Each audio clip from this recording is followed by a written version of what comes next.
Many of us have faced the dragon, paralyzed by the jaws of despair, imprisoned in the clutches of depression.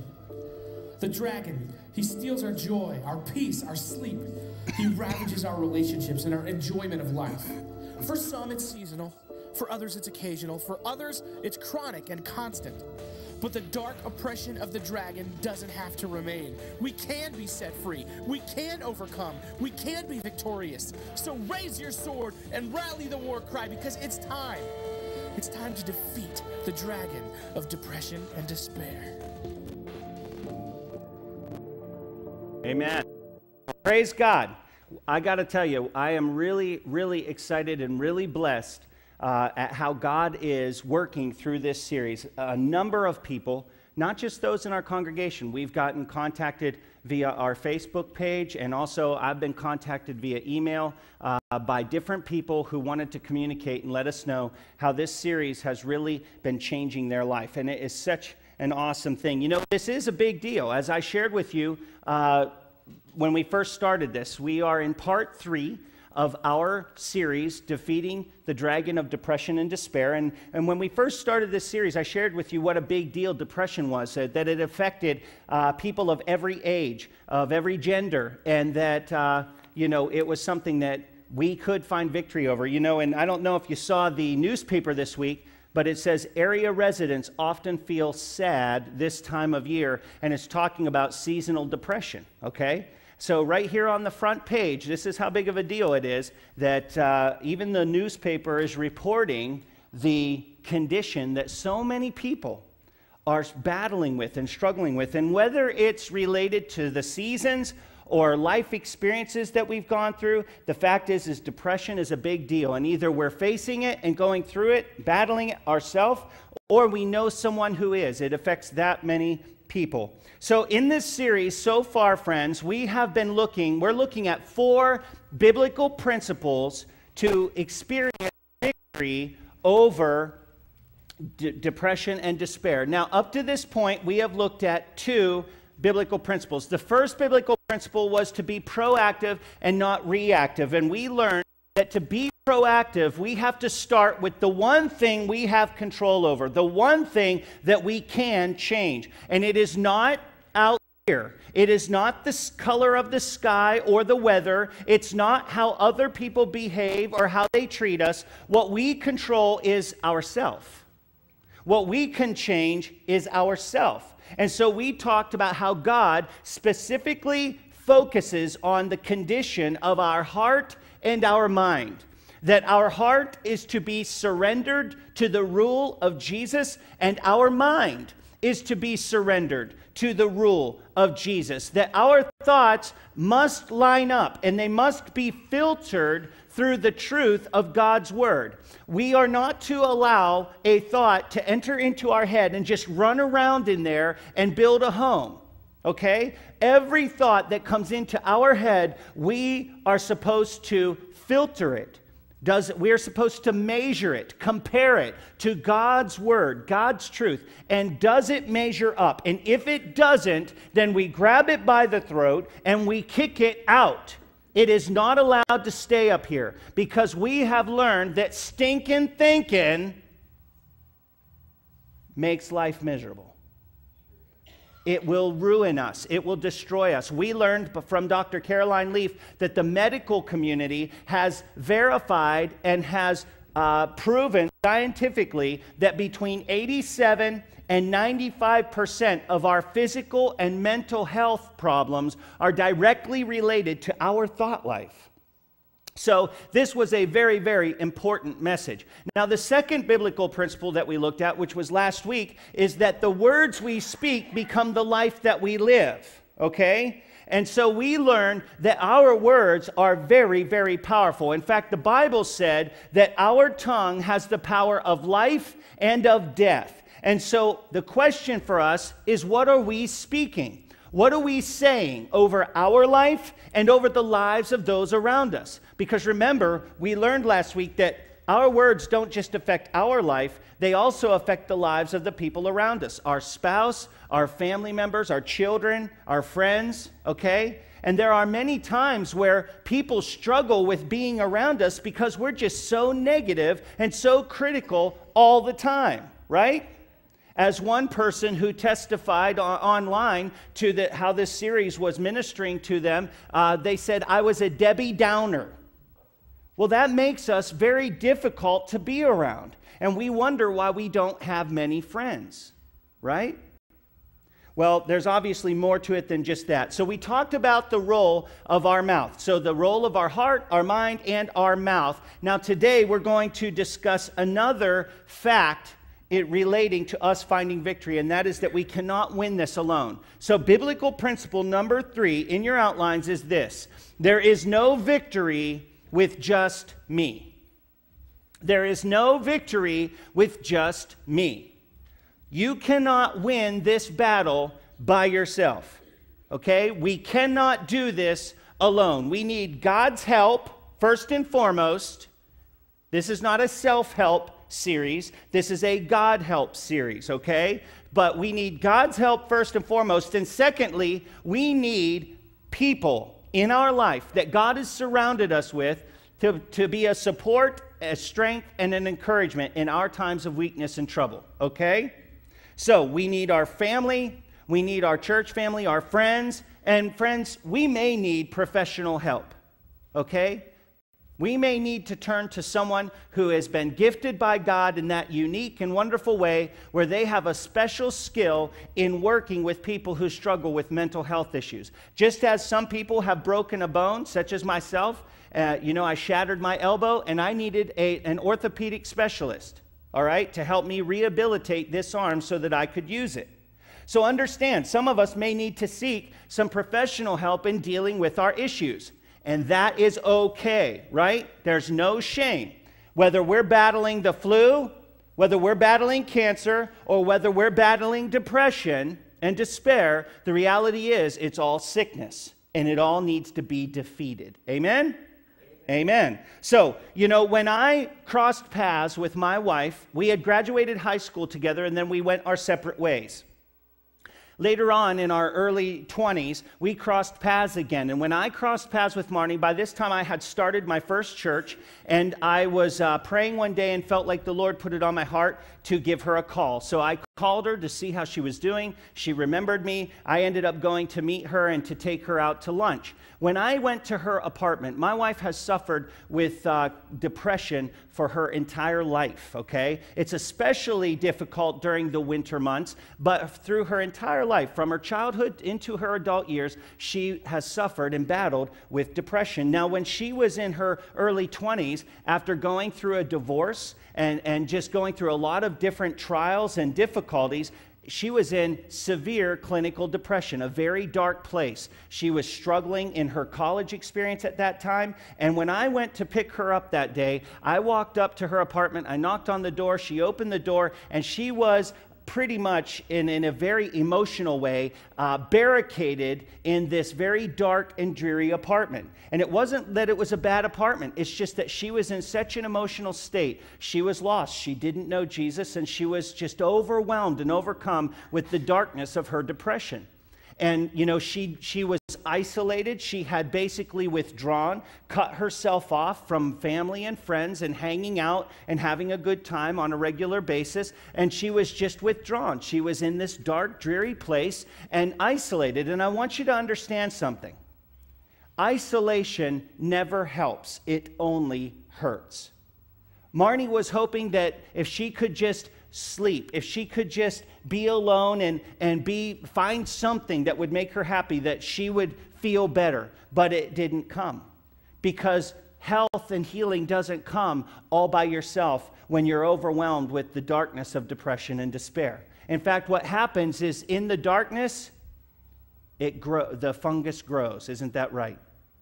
In the darkness, the fungus grows. And so this depression and despair only increased in her life. And she felt very, very hopeless at that moment. Now, I did come along, cross paths with her. I took her to lunch and saw how, she was overwhelmed with this and the effect it was having in her life. And God just gave me direction and wisdom to kind of walk her through that season of her life. And of course, first and foremost was she needed to come to Jesus. So that was the first step as she ended up coming to the Lord. But Marnie withdrawing was in her own unique way, her isolating herself in her own unique way, but we all do it, don't we? We all have been in that place in life where something was going on, it was very difficult, it was frustrating, and rather than turning to people who were in our life to support us and strengthen us, we said, I'll just do it myself, right? Or maybe some of us, we said, I don't need anybody's help. I can handle this. Have we ever been there?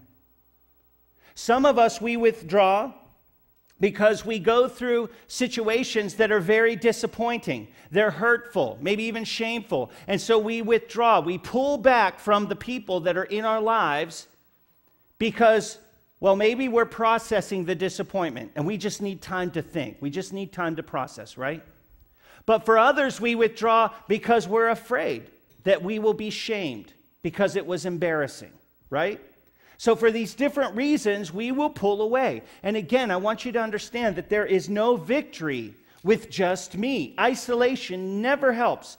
It only hurts. It only makes things worse. God knew this. God understood this. God made us to be interdependent creatures, not independent creatures. And that is why, friends, He gave us, notice in your outlines, over 50 one another commands in the Bible.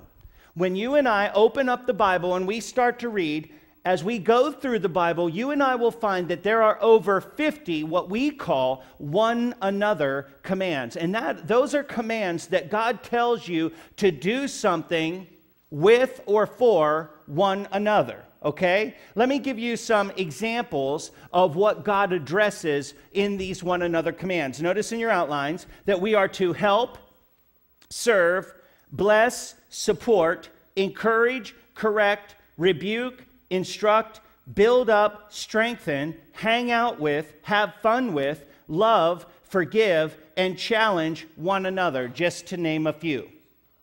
Those are a few of the one another commands. Now, I can't go over all 50. In fact, I couldn't fit all 50 references in this outline and get everything else on there too. So I've given you, you'll notice, several references, not all 50, but several references of the one another commands. Now, I challenge you, this is your homework, is go home and read through these scripture references and see what God's one another commands are for our lives. And what you're going to find out is that it is not possible to be a true follower of Jesus and live an independent life, an isolated life.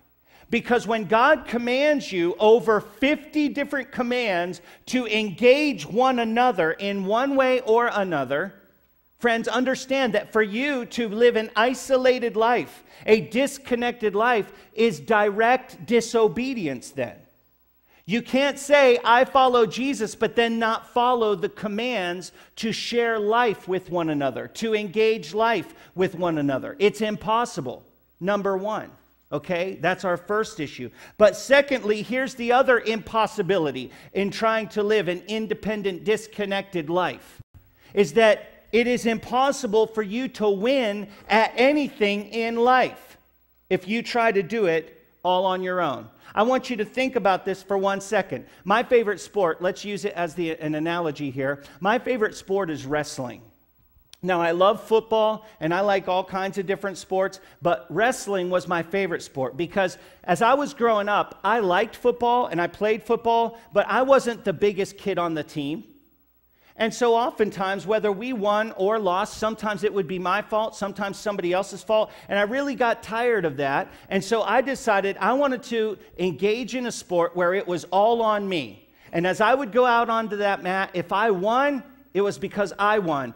If I lost, it was because I lost, and I couldn't blame anybody else. Are you following me so far? But here's what I want you to understand, is that it is an illusion. that when you go out on that wrestling mat, mano a mano, and somebody wins, it's an illusion. It's a deception to think that you won all by yourself. Because you see, for a long time before you got that win, there were people who coached you. There were people who trained you. There were people who advised you, people who invested in you, people who shaped and molded you to be the person that you are to be able to make that win. Do we understand that? You see, nobody gets to the top. Nobody wins at anything by themselves. There are always people that God brings into our life to invest in us, to speak into our life, to coach and encourage us and advise us, to shape and to mold us, to become the people that we were meant to be. And of course, we do have to be careful because there are some bad influences as well, right? But Jesus taught and emphasized the importance and the strength of living a life of community. Notice in Matthew chapter 18, he said, "For where 2 or 3 gather in my name, there am I with them." What is the importance of community? God's presence is in it. Do you see that? Where 2 or 3 gather together in my name, there I am with them.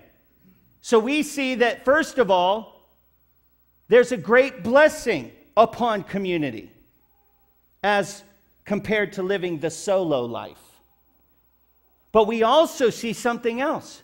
There's great strength. It's very important because Jesus said, hey, when 2 or 3 of you are together in my name, I'm with you. So that makes community very, very important. But guess what? If God is with us, what does the scripture say? Who can be against us? You see, there's also great strength in community. When we do life together, there's great strength. Not only did Jesus teach us that community was important and that there was strength in it, not only did he give us commands that we're to share life together and do life together, but he also modeled this for us. He set an example. Think about this for a second. When Jesus was starting his ministry, did he just go out and do it all by himself? No. One of the first things he did is he walked around and looked at people and he said, "You, come and follow me." And he chose for himself 12 friends, 12 disciples, who later became the 12 apostles, okay? And he picked these 12 guys to share life with and to do life and ministry with. He didn't do it alone. And when he sent those 12 out to go tell the world about the kingdom of God, the Bible tells us he sent them out 2 by 2.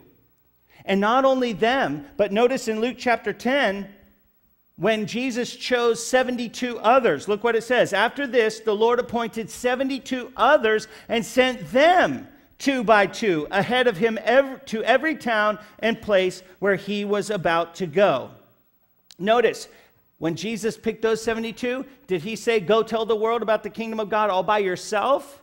No. He sent them out 2 by 2. So understand that Jesus is teaching us, and he modeled for us, that we are not to do life by ourselves. God created us to be interdependent, not independent creatures. Therefore, we need people in our lives. We need people in our lives to serve us, and we need people in our lives for us to serve. Okay? Because in our times of weakness, they will be strong. And in their times of weakness, we will be strong. Think about this for a second. Jesus, God in the flesh. I mean, it's a huge paradox that Jesus Christ was both 100% God and 100% man. But understanding that he was both, it is very profound then when we look at the fact that Jesus chose to not do life by himself, to not engage in the work of the Lord by himself. And in fact, not only did he choose these friends to hang out with when everything was going well, but he especially leaned on them in times of difficulty. Notice with me in Matthew chapter 26. Now, Jesus has just had a final meal with his closest friends, his disciples, and he was now leaving the place of that supper to go off to this location called the Garden of Gethsemane. Now, Judas has already left Jesus' company, and he went to the authorities and sold out Jesus for 30 pieces of silver, okay? And what is now happening is Jesus knows this is it. The hammer is going to hit the nail, and this thing is coming to a close. He knows this is the night that he will be betrayed, that he will be arrested, that he will be tortured, and then killed on that cross. He knows it's coming. Now, in Matthew 26, Jesus has taken his 11 followers with him up to this place called the Garden of Gethsemane. Notice, then Jesus went with his disciples to a place called Gethsemane, and he said to them, "Sit here while I go over there and pray." So I want you to notice the first motivation in this circumstance is that Jesus is drawing near to who? God, right? Also notice it says, he took Peter and the two sons of Zebedee along with him, and he began to be sorrowful and troubled. And then he said to them, "My soul is overwhelmed with sorrow to the point of death. Stay here and keep watch with me." So notice that Jesus is drawing near to God, and also notice that he is relying on his friends, right? He took his 11 buddies, he had them sit post in this garden, and then also notice that out of the 11 that were there, he chose three that were his closest friends, Peter, James, and John. And he asked them to go a little further with him into this garden. And then he said, "Sit here. I'm going to go right over there and pray." And he asked them to keep watch. And notice that it says, "My soul," and this is Jesus speaking. It says he began to be sorrowful and troubled, and he said, "My soul is overwhelmed with sorrow to the point of death." Now, I already have told you before that a lot of people feel great shame and embarrassment in being honest about what they're facing and going through. And each week I have shown you where some biblical character, and here it is, God himself in the flesh this time, being honest about what he's struggling with, what he's going through, and how he feels. Understand that if you try to hide what you're going through, keep it behind closed doors, you will never be free. You will stay a slave to that issue, okay? So we've got to be willing to be vulnerable, to be transparent, and be honest about what we're going through. So here's Jesus, God in the flesh, saying, as a human being, I am sorrowful. I am overwhelmed by what I'm facing, right? And notice what he's doing right now. He's turning to God, and he's leaning on his friends. Do you see it? Now, let's continue to read. It says, he asked them to stay there and keep watch with me. Verse 39, going a little farther, he fell with his face to the ground and prayed, "My Father, if it is possible, may this cup be taken from me. Yet not as I will, but as you will." Then he returned to his disciples and found them sleeping. "Couldn't you men keep watch with me for 1 hour?" he asked Peter. "Watch and pray so that you will not fall into temptation. The spirit is willing, but the flesh is weak." He went away a second time and prayed, "My Father, if it is not possible for this cup to be taken away unless I drink it, may your will be done." And when he came back, he again found them sleeping because their eyes were heavy. So he left them and went away once more and prayed the third time, saying the same thing. And then he returned to the disciples and said to them, "Are you still sleeping and resting? Look, the hour has come and the Son of Man is delivered into the hands of sinners. Rise, let us go. Here comes my betrayer." Now, I want to unpack 3 things in this scripture for you today. The first is this. Number 1, Jesus found himself in despair. He was overwhelmed with sorrow to the point of death, and so will you. If God in the flesh struggled and was overwhelmed and felt sorrowful over what he was facing and going through, do you think it's possible that we as mere human beings are going to feel that? Oh, you can bet your bottom dollar. Yes, okay? So this is not inhuman. This is not unspiritual. It is not unchristian, okay? To struggle with things, to be overwhelmed by things, to be sorrowful about things. Friends, it is human, okay?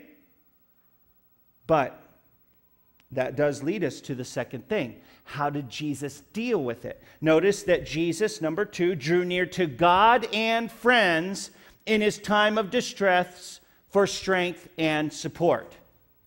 Jesus didn't say, well, you know, I am the super Christian here. I am it. And I will face this on my own. I don't need anybody's help. No, he modeled for us how to go through trials and tribulation. He showed us not to face them alone. He showed us to, number 1, draw near to God, and number 2, draw near to people. Because, friends, you are in a war. The Bible refers to the life you and I live here on earth as a spiritual war.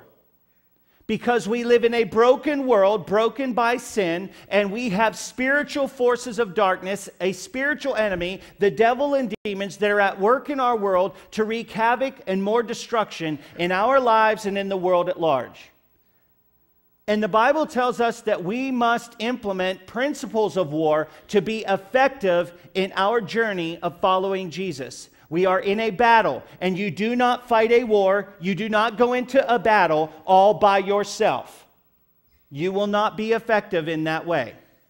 If we are going to be effective, then we face our enemy with comrades. We have battle buddies. We go into this battlefield not by ourselves, not running the op all on our own. We go into this battle with friends. Okay, with other soldiers, a squad, a platoon. And usually, friends, those people are trained. Think about this for a second. When when a soldier goes into battle, he's not typically got some civilian by his side who doesn't know what he's doing. He has someone who has been trained for this going to battle with him, right?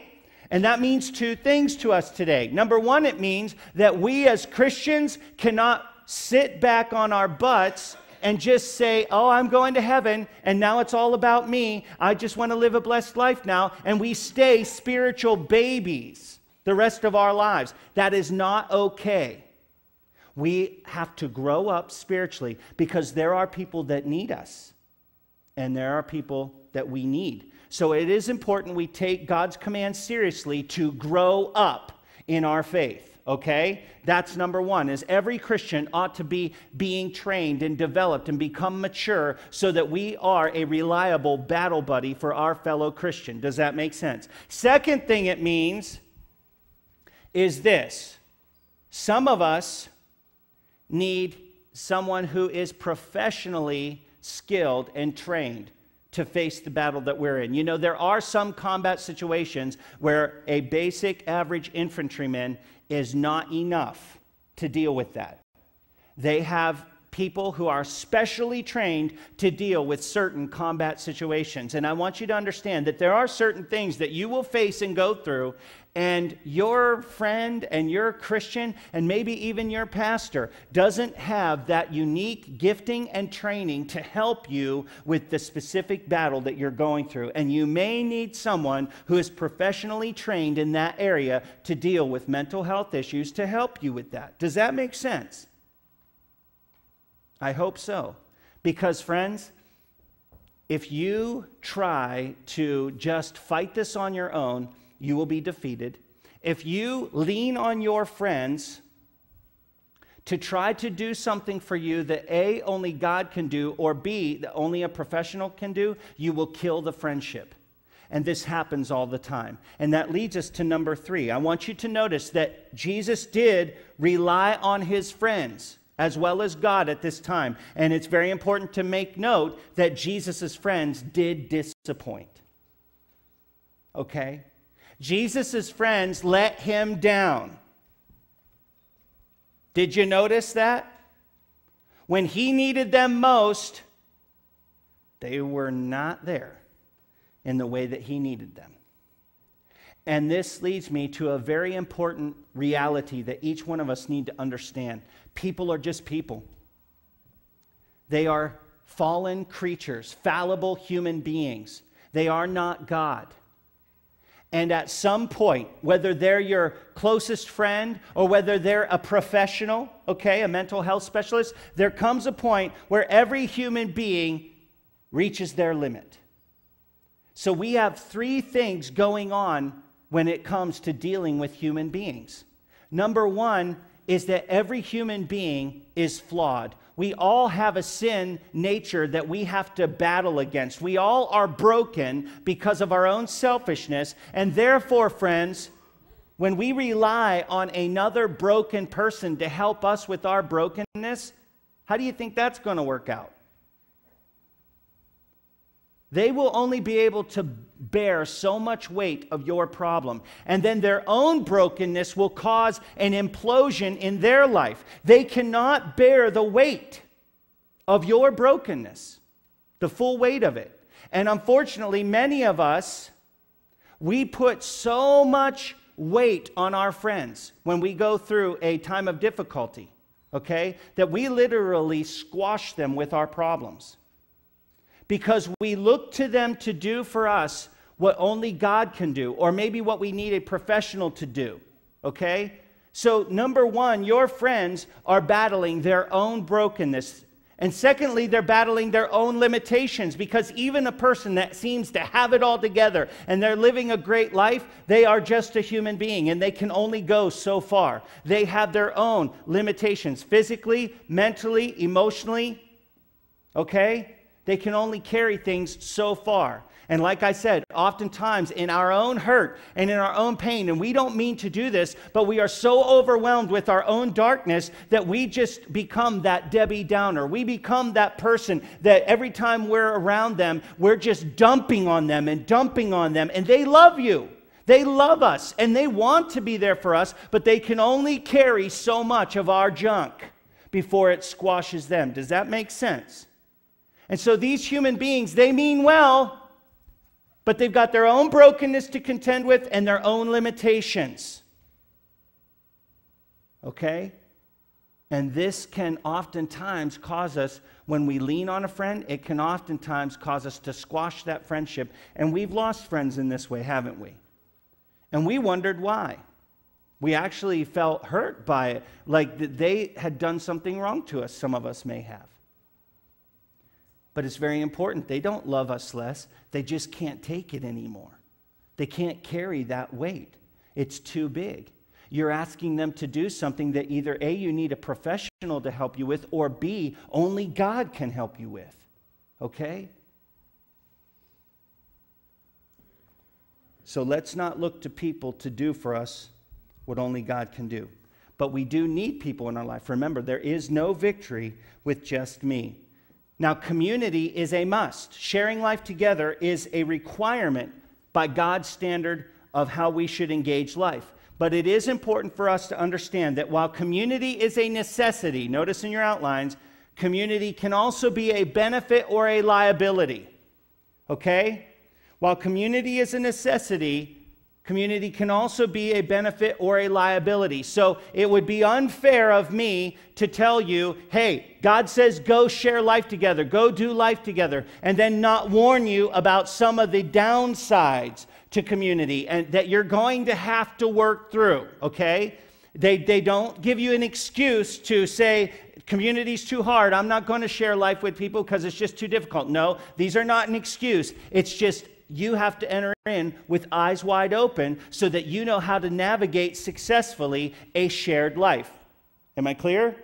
Okay, so let's look at the negative aspects of community. Number one is community can stress you out. When you share life with other people, it can stress you out sometimes. When you talk about getting together with other people, all kinds of questions start going through your head. Questions like, well, what will I wear? You know, is my house clean enough? Or will I know everybody that's going to be there? Are they going to engage me in conversation that makes me uncomfortable? Are they going to ask me questions? Will they embarrass me? Do I look good enough compared to some of the other people that are going to be there? We start to compare ourselves to them, right? Will they know about some of my trials and struggles, and will I be ashamed? All kinds of questions go through. So the idea of getting with certain people at times can be a stressor, and it's important for us to recognize that. The second negative aspect of community or sharing life together is that it can at times make you feel worse. Okay? When you are stressed out, when you're overwhelmed because of the people around you, the number of the people, or maybe some of them are needy. Some of them have issues that they're trying to work through, and they're talking to you about their problems, and you're like, dude, I got my own, right? You can at times feel overwhelmed. And then thirdly, friends, is that sometimes community can enable you. Okay, and this is unknowingly. Nobody wants to hurt you instead of help you. Nobody really wants to enable you, but it does happen. You see, out of sympathy, out of pity, a friend may tell you things or provide things for you that enable you to stay in your state of depression and self-pity rather than deal with it. In other words, there are people, there are things in your life that cultivate a victim mentality, okay? People will say things to you that make you feel justified about feeling down and negative. They'll be, oh, honey, I'd be mad too. If they said that, oh, I wouldn't put up with that, honey. They're all wrong. You just know you're right. Okay? That may be true. But the way to deal with it is not by coddling. It's not by encouraging a victim mentality. That is enablement, friends. Anything that enables you to stay in that state of depression rather than deal with it and deal with the issues, don't play the role of the victim. Don't accept a victim mentality because you will stay a victim. You need to understand that you are in control of your life, your own choices and decisions. You determine how you will feel, nobody else. So, 1 Corinthians 15 warns us. It says, do not be misled. Bad company corrupts good character. Now, bad company, friends, I'm not saying that those people are evil. Okay, they're not. They are well-intended. They are sincere. They're just sincerely wrong. Instead of giving you what you need, they're telling you what you want. Okay? And it's not just people. Sometimes it's a movie, friends. Sometimes it's a certain song or a book that we read. When we feel down, we run to those romantic comedies to pick us up, right? Or we run to this book, or we run to this certain song, and we turn it on our radio, and we turn it up, and we sing it, and we cry, and you know what? Some of those things, instead of helping, they're hurting, because what they're doing is they're cultivating, they're enabling that victim, that depression mentality. Instead of inspiring you and challenging you and encouraging you to focus forward and keep marching and do what you got to do to be a winner, instead it justifies and validates you feeling negative and down. Okay? And again, it's not that these people are evil. It's not that that CD's evil or that book's evil. It just means that it is not good company for you at that time. And you may need to separate yourself. Or if it's a person, you may need to just be honest with them that when they talk to you and they give you excuses and reasons and justification for playing the role of the victim, they're not helping you. Okay? It may require that kind of conversation. Now, let's talk very quickly about the positive aspects of community. Number one, the obvious is we are stronger and smarter together. There is more cumulative knowledge, experience, and perspective and strength in a group than there is with any one individual. And that is huge, okay? Together we can carry a lot more, do a lot more, and know a lot more than we ever could by ourselves. And so there's great strength and wisdom in numbers. Secondly, there is motivation and encouragement. When you're all by yourself and you start to feel discouraged, Well, you can pep yourself up for a little while, but how long is that really going to last? We need others in our life to tell us, you can do it, when we feel like we can't. We need people to be that motivation. In fact, there's a very famous individual out there right now who is known for his pep and his zeal for life, and that he's willing to take on any mountain, any jungle, any terrain. His name is Bear Grylls. And this guy is like Mr. Positive, Mr. Energy. But he said in his one book that even he struggles sometimes with motivation, and he needs people. And he'll put sayings, he posts little sayings on his walls. He does different things, and he relies on his friends to be that encouragement and that motivation when he doesn't feel like continuing forward. Third thing is there is accountability. There's accountability. You see, when they really love us, they're going to hold us accountable. They're going to say, how are you doing? And are you doing what you need to do? And when you are, you will receive that encouragement. And when you're not, they will hold you accountable and say, what do we need to do to get you moving? Right? There's accountability to not just let you sit and wallow in that place of dark depression and despair, but rather to say, are you guarding your thoughts right now? Are you guarding your words? Right? There's accountability. And then lastly, number 4, is there is support. In other words, when you can't, they can. When you have come to the end of yourself, when you can't go any farther, when you can't lift anymore, when you can't do anything more, there are people there that can pick that up. They can go and take you that extra mile. They can support and help you do what you can't do by yourself. Does this make sense? And so, friends, I want you to understand that while there are negative aspects of sharing life together, the strengths way outweigh the weaknesses of community and doing life together. I want you to remember, what's biblical principle number 3? There is no victory with just me. So I want to ask you today, are you tired? Are you weary? Are you wanting to just go and hide from life and all your problems? And if so, let me ask you, are you connected? Are you sharing life with people? Are you connected in a community, and most importantly, a community of faith, a people that will support and encourage you, hold you accountable, pray for you, love you? Or have you withdrawn and isolated yourself? How do you deal with your problems when trials do come, and they will come? When you find yourself overwhelmed with sorrow and with your circumstance, how do you respond? Do you draw near to God and to those friends? Or do you withdraw and cut yourself off?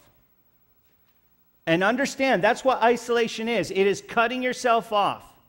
Let me close sharing this little picture with you. Imagine that I injured my finger here. Be it a cut or maybe something more severe. It got broken and kind of mangled. Now, if I looked at that injured finger and I said, oh, it's in pain, it's wounded, and I'm just going to cut it off. If I cut off that finger, what is the guaranteed outcome for that finger? It will die. Agreed? It will die because it's cut off from the rest of the body and everything that it would need to sustain healing and wholeness. But if I look at that injured finger and I care for it and I keep it attached, the best chances for its survival, the best chances for its recovery, the best chances for it to be fully restored and functional again is for it to stay attached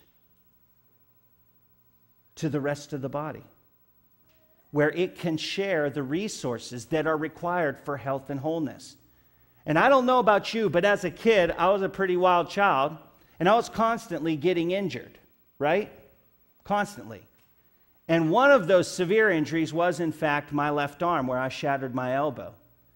And they were going to operate. They told me I'd never use the arm again. Now, if at that point, since I'm never going to really be able to use the arm again, should I just cut it off? No. If it isolates itself, cuts itself off, and withdraws, what would happen to the arm? No good. Only death and destruction. But by staying attached, by doing the hard work, guess what? I've got full mobility. Almost full. And I want to challenge you that whatever you're facing, no matter what trial or circumstance it may be, no matter how dark, the health and the wholeness, the life that God wants for you, He wants you happy and healthy and whole. But it's not found by yourself. It's found in staying connected and sharing life together with others. There is no victory with just me. So I want to ask you, what's your next step? Maybe today, for the very first time, we feel that for the very first time, God is calling us to follow Jesus. Our next step is that first step. We need to connect with God. Because up to this point, we've been doing everything else but that. We've been trying to do it in our own strength. We've been trying to do life maybe with some friends, or maybe we've even gotten professional help. But humans are just that. Humans, they're limited. Comes a point where they don't know anymore and they can't do anymore. But with God, all things are possible. And maybe for the very first time, we feel God saying, come and follow me. We feel Jesus tugging on our heart to do life His way. And if that's you, then in a moment we're going to say a prayer of commitment to make that first step. But for some of us, our next step is that we need to reconnect with God, because over the days, the weeks, the months, and the years, as we've gone through our trials and our struggles, maybe it was good times or maybe it was bad times, but we have drifted. We allowed our mind to embrace stinking thinking. We allowed our mouth to start talking. We embraced a potty mouth. We started speaking negativity or critical or vulgarity. There's all kinds of things that start coming out of our mouth. And then we started engaging life in a different way than God has told us to. And we have found ourselves slowly drifting. But today, maybe we feel God tugging on our hearts, saying, you know what? It's time to stop the drift. It's time to reconnect with God and commit ourselves to wholeheartedly, with full devotion, to engage life God's way and do life with God and with those in our family of faith. And if that's you, then in a moment we're going to say a simple prayer. It's a prayer of commitment. And for some of us, that commitment is a recommitment, and that does happen sometimes. It doesn't mean that you're not a Christian. We're not saying you're getting saved again. But what we are saying is that we've allowed ourselves to get off course. And for some of us, it's been a long time, and we're a great distance away, but it only takes one prayer to get back on the right path again. Now, some of us, it's simpler than that. Some of us, our walk with Jesus is fine, but we do feel like God is calling us to take a next step. Maybe that next step is we need to plug in to community in a deeper way. And so maybe what we need to do is sign up for a growth group. Get to know God better and get to know some people better. Begin to share life together. Maybe for some of us, we need to sign up and get involved in serving in a ministry in some way. Okay? And connect in that way. Some of us, our next step is that we may need to connect with a professional. Right? I don't know what your next step is, but whatever it is, there's a space in your outline called next steps. And I want you to write it down. I want you to write your next step down so that when you leave here, you don't forget about it. So that you can pray about that next step, so that you can share it with your circle of support and friends, and that they can hold you accountable to it. And when you do apply it, you can cross it off. Done. Okay? Write it down. Now, if you are feeling God calling you to make a commitment for the first time or to recommit your life to the Lord, then I'm going to invite you to say a simple prayer. And I'd like our church family to pray with them, not that we're all getting saved again, but rather that we're just supporting and encouraging them in their decision today. So let's close our eyes. Let's focus our attention on God, because that's who we're going to talk to. And let's pray this simple prayer together. Say, Father God, thank you for loving me, and thank you for sending Jesus. I confess that I've done my own thing, that I have lived selfishly, I have thought wrong, spoken wrong, and done wrong things. And I've hurt myself, and I have hurt others, and I was wrong. Please forgive me. Today I ask Jesus to be the king of my life. I put you in charge. Not my way, but your way. As I do life your way, I trust for your results. Now help me, God, to fulfill this vow, to faithfully follow you, and to never stray and never fall away.